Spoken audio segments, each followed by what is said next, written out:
What does it cost a town to look away 3 days in a row?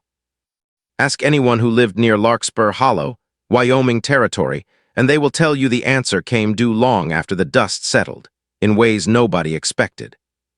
This is the story of a widow named Sarah Whitlock, chained to a post in the center of town for a debt of $61, and the stranger who finally stopped to cut her loose.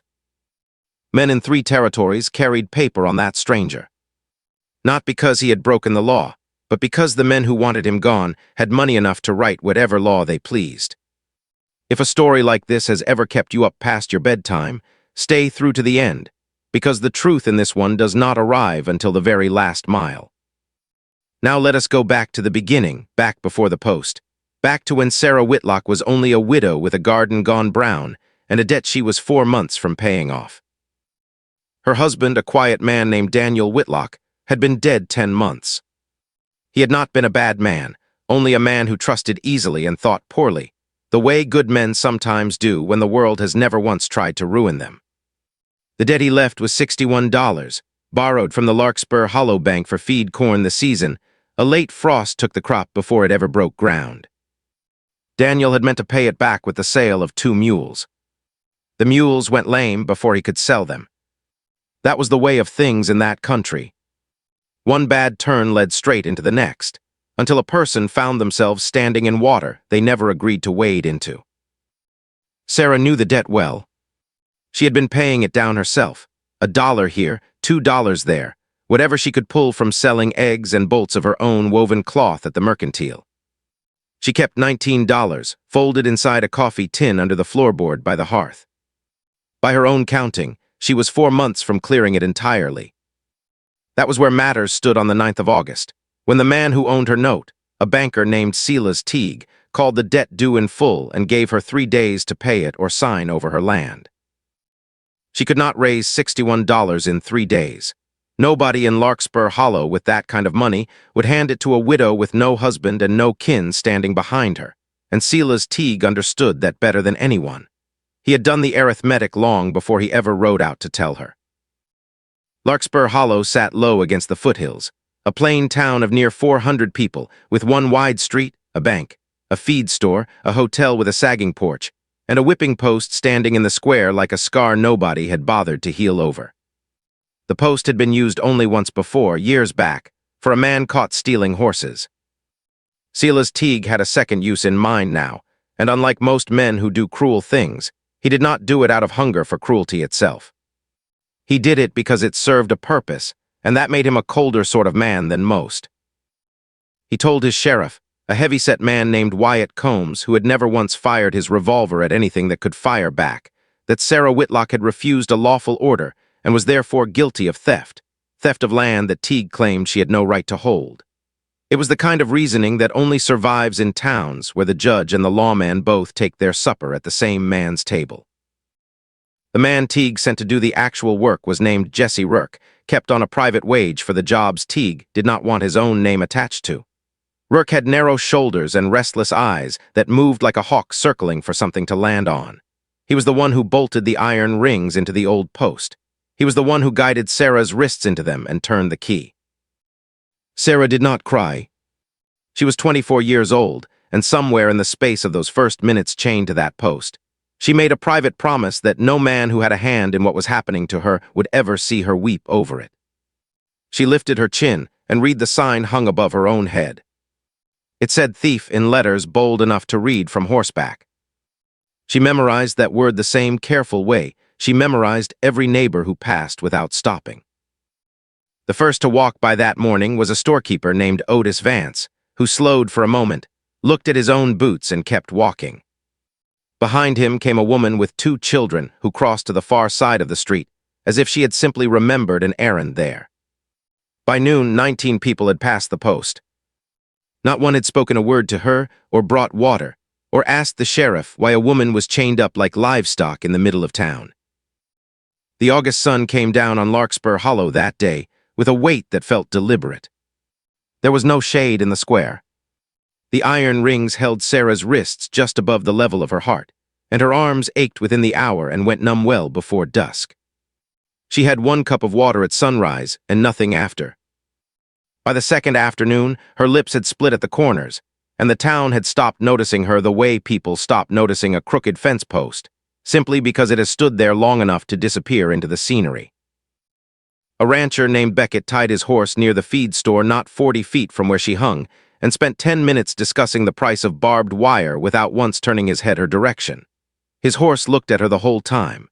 The horse, Sarah thought later, had shown her more decency that day than most of the men in town. She was not a woman given to self-pity, and she did not waste her strength on it now. Instead, she did what she had always done best. She used her mind, sharp and practical, the same mind that had once managed planting schedules and feed rations, and she began keeping a quiet list. Otis Vance. The woman with the children. Beckett and his fence talk.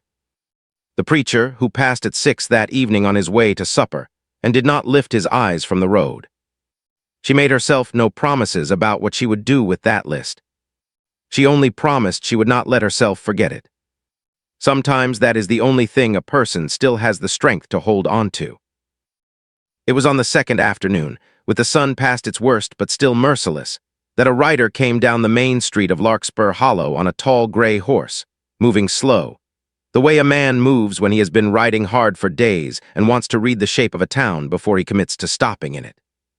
He passed the bank. He passed the sheriff's office, where the window shade had been drawn halfway down. He passed the whipping post once without so much as slowing his horse. The gray did not spook at the sight of her chain there, the way some horses will shy from suffering they cannot explain. It only blinked and kept walking, as if it had seen worse and would likely see worse again. The rider went the full length of the street, turned his horse at the far end, and started back the way he had come, and this time, as he neared the square, he began to slow. He stopped his horse at the edge of the square, swung down without tying off, and crossed the hard dirt toward the post. He walked easy, like a man who had nowhere in particular to be, though his eyes moved once around the square, taking in the shuttered windows, the man loitering outside the barber shop, the two idle figures on the hotel porch pretending not to watch. He crouched in front of Sarah Whitlock, level with her eyes, and looked at her the way a man reads a letter he already suspects is bad news. Her lips had cracked through. The skin at her wrists had gone raw and dark where the iron had worked against it through the night. He unstoppered his canteen without a word and held it to her mouth. She drank 3 long pulls before turning her head to tell him she'd had enough. He didn't argue it. He stood, looked up at the sign nailed above her, and read it once, quiet. "Thief," he said, the way a man repeats a word somebody else got wrong.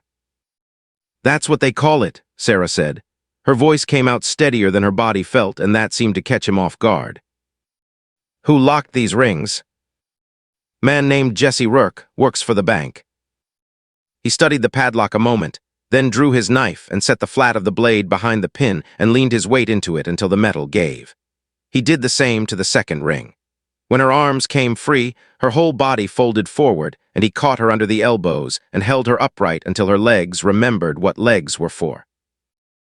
That was when Jesse Rourke came around the corner of the feed store, unhurried, the way a man walks when he's been told to come quick, but decided that wasn't worth his dignity. He stopped 20 feet back with his thumbs hooked in his belt. "You'll want to put those rings back on," Rourke said. The drifter turned to face him, and something crossed Rourke's expression, quick and involuntary, the look of a man whose memory has just handed him a warning his mouth hasn't caught up to yet. "She's coming down," the drifter said. "That much is finished. Now you've got a choice. Ride back and tell whoever sent you that the locks are cut, or try and stop me setting her on that bench. One of those gets you home for supper." Rourke's hand drifted an inch toward his hip and stopped there, uncertain. Whatever he saw in the way the stranger stood, loose-handed, patient, unhurried, told him more than words would have. He turned without another word and walked back the way he'd come, working hard to make it look unbothered and not quite managing it. If this story has its hooks in you already, I'd love to know where you're watching from tonight. Drop it in the comments and stay close, because the man who just cut those locks is not finished with Larkspur Hollow yet. Sarah rested on the bench at the edge of the square, while the drifter watered his horse and bought 2 plates of food through the hotel's back door.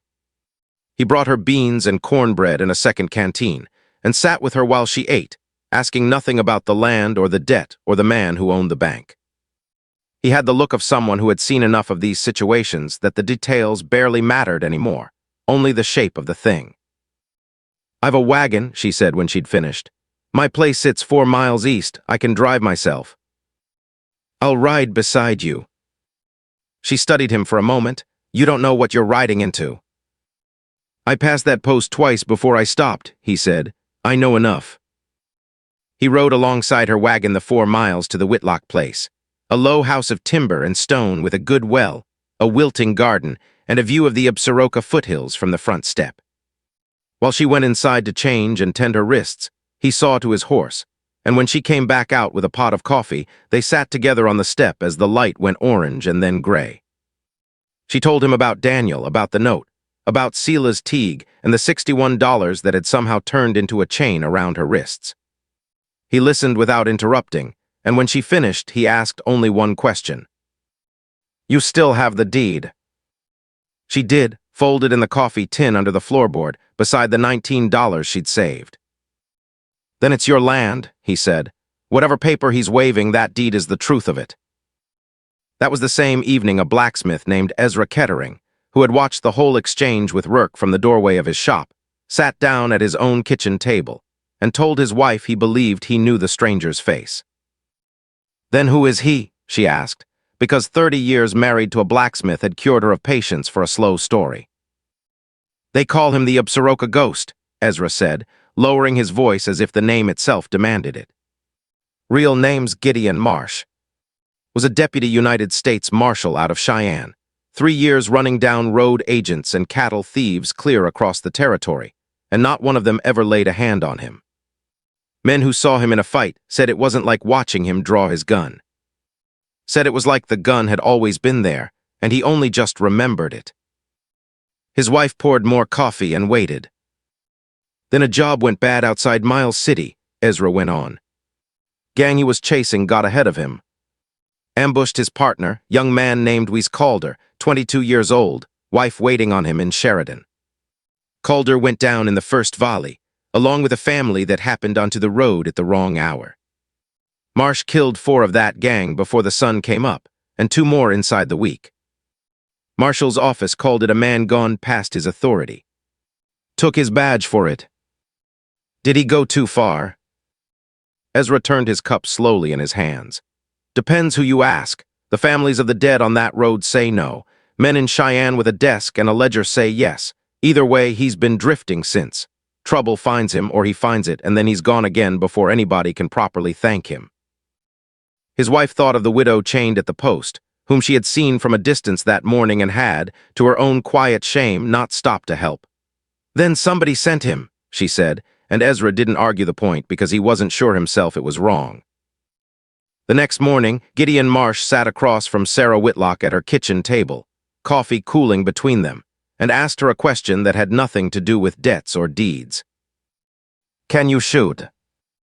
She nodded toward the Winchester hung above the door, Daniel's old rifle, still oiled, still loaded. She'd fired it twice in her life, once at a fox in the henhouse, once she'd missed entirely. He set his cup down and stood. "Then we've got the rest of the day to fix that," he said, "because Teague is not a man who loses quietly, and I expect he already knows his rings are cut." He looked toward the window, toward the road that led back into town, and something in his face went still and careful, the look of a man doing arithmetic he'd done before and hoped he wouldn't need again. "Tonight or tomorrow," he said. "He'll send more than one man next time." Gideon spent the morning in the pasture behind the barn, teaching Sarah the discipline of a rifle rather than the mere fact of one. Grip, breath, the patience of a proper sight picture, the slow squeeze rather than the flinch of a pull. He lined empty tins along the fence rail and made her work through them again and again, and by midday she was striking them at 30 paces with a steadiness that surprised her more than it surprised him. He said little about it once it was done. He only gathered the tins and carried them back to the barn. The way a man puts away a tool he trusts will be needed again soon. That afternoon he walked the property alone, and not the way a man walks land he's admiring.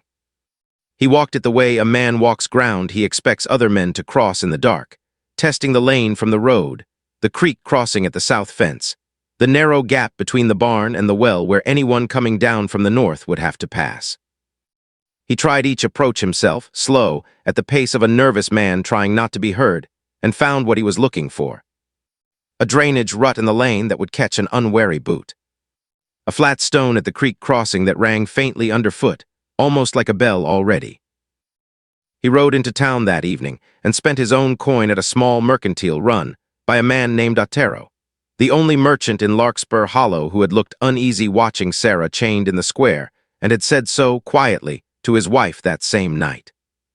Gideon bought wire, a handful of small bells meant for goat collars, a coil of rawhide, and a tin of ground pepper he offered no explanation for. He came back in the dark and spent the last of the light rigging trip lines at ankle height across the two approaches he trusted least.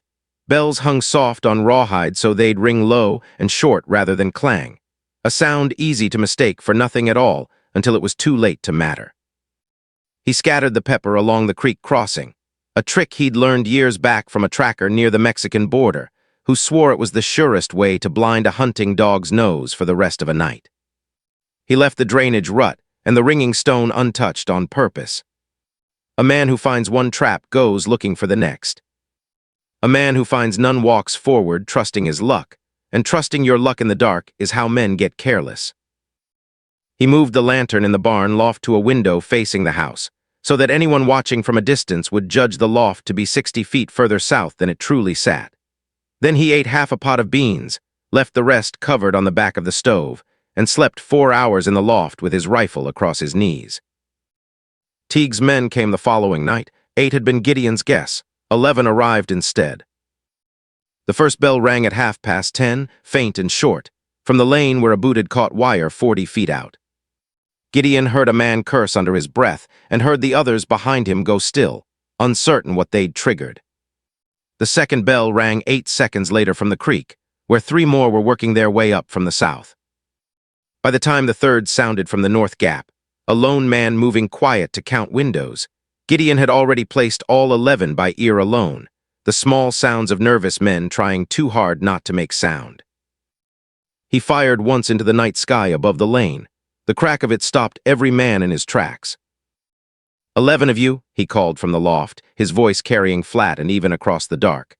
I've got all 3 ways in covered and this position sighted on every one of them. First man who raises a weapon is the first man I put down, and I will not miss twice. Nobody moved. Jesse Rourke, I know your voice is down there somewhere. A long silence, then grudging, I'm here. Ride back and tell Silas Teague the deed still stands, the water rights still stand, and Sarah Whitlock is not leaving this land. Tell him I'll be here whenever he cares to discuss it face to face, and I won't be nearly as patient as I was yesterday. Another pause, longer this time. Who in the hell are you? Gideon didn't answer that. Instead, the kitchen window below opened, and Sarah's voice came through the dark, steady in a way that surprised even her. My name is Sarah Whitlock. This is my land. The next man who takes one more step toward this house gets a rifle answer through a window. Nobody took the step. It took nearly 2 full minutes before the sound of boots retreating down the lane began, slow at first and then hurried, horses gathered, men mounting, the whole party riding back north into the dark. 11 men and not one shot fired into a body. Gideon climbed down from the loft and crossed to the house. Sarah stood at the window still, the Winchester steady in her hands, her face drawn tight but her grip sure. That's it, she asked. Tonight's it, he said. Tomorrow won't be the same kind of quiet. He was right, though not in the way either of them expected. Silas Teague rode into the county seat the next morning to swear out a warrant against Gideon Marsh for interfering with lawful process, only to learn that the circuit judge holding court there that season was not a man who owed Teague anything. Judge Harlan Booth had been fielding complaints out of Larkspur Hollow for the better part of a year, quiet letters about called notes and sudden foreclosures, and a sheriff who seemed to take his orders from the bank rather than the badge. Booth declined the warrant. He issued a summons instead, and sent 2 federal deputies to Larkspur Hollow to serve it in person. They arrived Thursday morning and found Sheriff Wyatt Combs behind his own desk, Jesse Rourke at the saloon nursing a slow breakfast, and Silas Teague at the bank counting a stack of bills that suddenly seemed less important than it had an hour before. Under the authority of the summons, the deputies opened the bank's ledgers, and there, plain as a scar, the note on the Whitlock land had been entered twice. Once at the true figure of $61, and a second time, in a slightly different hand, in ink not quite the same color as the rest of the page, at a figure more than double it. 3 other properties in the ledger carried the same quiet forgery. Wyatt Combs handed over his star before noon, with the look of a man who'd been waiting a long while to set something down. Jesse Rourke tried to leave town on a fast horse heading south, and made it exactly 2 miles before he found Gideon Marsh sitting on a flat rock beside the road, chewing dried beef, in no particular hurry at all. Rourke looked at him for a long moment, and then turned his horse back toward town without a word needing to pass between them. The federal deputies took Silas Teague into custody before the noon bell rang, on charges of fraud and extortion, and led him out of his own bank in handcuffs while half the town watched from doorways they had, only 2 days before, used to avoid looking at anything at all. But the ledger told a longer story than anyone in Larkspur Hollow was ready for, and Judge Booth was not finished asking questions. Word came that same evening that he intended to open the bank's full record back 3 years, and that a man from the Territorial Land Office would be arriving within the week to review every transfer Silas Teague's company had ever recorded. Sarah Whitlock's deed was safe. That much was certain. What was not certain, not yet, was how many other families in that county still waited on a truth that hadn't caught up to them. The land office man arrived on a Tuesday, a quiet, methodical fellow named Prescott who spent 4 days going through the bank's records with Judge Booth's blessing, and found what Ezra Kettering and half the county had already begun to suspect. Silas Teague had built his fortune in Larkspur Hollow, one small, patient forgery at a time. 6 properties in 3 years, each one taken through a note quietly altered after the fact, each one folded into a holding company that bore his name only in the smallest print. The Whitlock land had simply been the last piece he needed, the water rights that would let his cattle survive the dry months on the range north of town. Judge Booth vacated 5 of the 6 transfers outright, ruling the underlying debts fraudulent on their face. The 6th had already been sold on twice more and would take a slower court fight to unwind, but the ruling gave those families something they hadn't had in years, a foothold and a lawyer's letter instead of a locked door. Silas Teague stood trial in the county seat that autumn and was sentenced to 11 years for fraud and extortion. He did not speak at his sentencing beyond a single sentence, delivered flat and without apology, about the cost of doing business in a hard country. Nobody in the courtroom found it moving. Jesse Rourke testified against him in exchange for a lighter charge of his own, and left the territory before the snow came, and nobody in Larkspur Hollow much cared to ask where he went. Gideon Marsh stayed through the trial, though he said little about why, and spent most of those weeks doing quiet, ordinary work around the Whitlock place, mending fence, clearing brush from the creek, the kind of labor that asks nothing of a man but his hands and lets his mind rest elsewhere. Sarah watched him some evenings from the kitchen window, the way he'd go still sometimes over a half-finished task, looking north as though something back there still owed him an answer. She never asked him to explain it. She had learned enough of his story from Ezra Kettering's wife, who had learned it from Ezra, who had heard it from men passing through who remembered the Absaroka Ghost from Cheyenne to the Bighorn country. A young partner named Calder, dead on a ranch road outside Miles City. A badge surrendered not because Gideon had been wrong to do what he did, but because no office in Cheyenne wanted to be the one to say so out loud. On the last evening before he meant to ride on, they sat together on the front step the way they had that very first night, coffee going cold between them, the Absaroka peaks turning the color of a bruise as the sun dropped behind them. "You could stay the winter," Sarah said. She hadn't planned to say it. It came out plain, the way true things sometimes do when a person stops guarding them. "I know," he said. "But you won't." He was quiet a moment, turning his cup slowly. "I still owe on something I can't see the bottom of," he said finally. "Calder would have ridden the rest of his life out easy if I'd been half a minute faster getting to that ranch road. I don't know how a man pays that down. I only know sitting still doesn't do it." "Sitting still isn't the same as running," she said. "No," he agreed. "But some men can't tell the difference from the inside, and I'm one of them." He looked over at her, and for the first time since she'd known him, something in his face wasn't careful or measured, just tired and honest. "You didn't need saving, Sarah Whitlock." "Not really. You needed somebody to cut 2 locks and get out of your way. The rest of it, the rifle, the ledger, the judge, that was you standing your own ground. I just made sure you got the chance to." She didn't argue it, though she didn't fully believe it either, and let it sit between them instead, the way you let a true thing settle rather than picking it apart. If a story like this has held you this long, I'd be glad to know which part of it stayed with you, because the ending is close now, and I don't think it's the one you're expecting. He rode out at first light, the gray horse moving easy under him, north through the frost-silvered grass toward whatever debt he still believed he owed. Sarah stood on the step and watched him until the dust and distance took him, and then she went back inside and put another log on the stove, because there was a fence to mend and eggs to gather, and a life that, for the first time in almost a year, was entirely and undeniably her own. She did not rebuild what had stood there before. In the spring, she dug out the root cellar and turned half of it into a proper pantry. She built a second room onto the house with lumber traded from 2 men at the church, men who had walked past the whipping post those 3 long days and had, exactly as Gideon predicted, spent a long season being sorry about it. She opened a small account at the new bank that came to Larkspur Hollow once the old one was broken apart and sold off piece by piece, and into it she put 1/10 of every egg sold, every bolt of cloth woven, every cord of wood split at her own hand. She called it the Whitlock Relief Fund, and she kept the ledger herself in plain, careful numbers, the kind that could never quietly become something else in the night.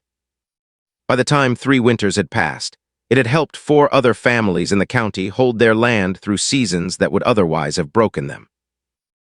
The whipping post itself came down that same winter, pulled from the ground and burned in the square by a group of townspeople who organized the thing quietly among themselves and did it without ceremony or announcement, which is generally how people act when the shame they're carrying is real rather than performed.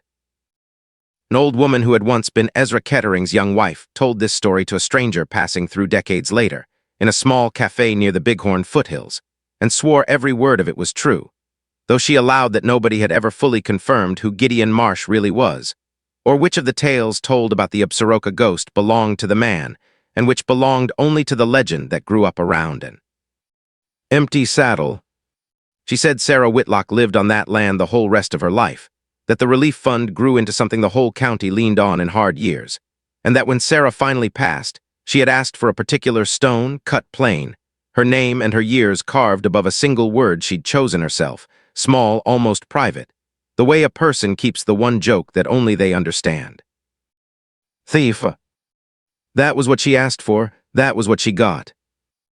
There is a kind of person who takes the worst thing ever said about them and carries it forward anyway, not because it was true, but because refusing to hide from it is its own kind of answer. The real trouble in this story was never really Silas Teague. Men like him are almost simple once you've seen enough of them, easy to name, easy to understand. The harder trouble was 400 people who watched a woman suffer for 2 days and found reasons, every single one of them, to keep walking. That kind of darkness doesn't announce itself. It lives quietly in the space between what a person knows is right and what they're willing to risk to do it. Gideon Marsh didn't fix that part. He cut 2 locks, rigged some wire and bells, and stood between a woman and 11 armed men until the truth had time to catch up. The rest, the slow work of a town learning to be ashamed of itself and better because of it, that belonged to the people who stayed. If this one found its way into your evening, stay close for the next, because there are more stories like it waiting, and I'd love to hear in the comments which moment in this one stayed with you longest. This story is a work of fiction written for entertainment. Names, places, and events are invented, drawing only loosely on the atmosphere of the American frontier for texture. Any resemblance to real people or real events is coincidental.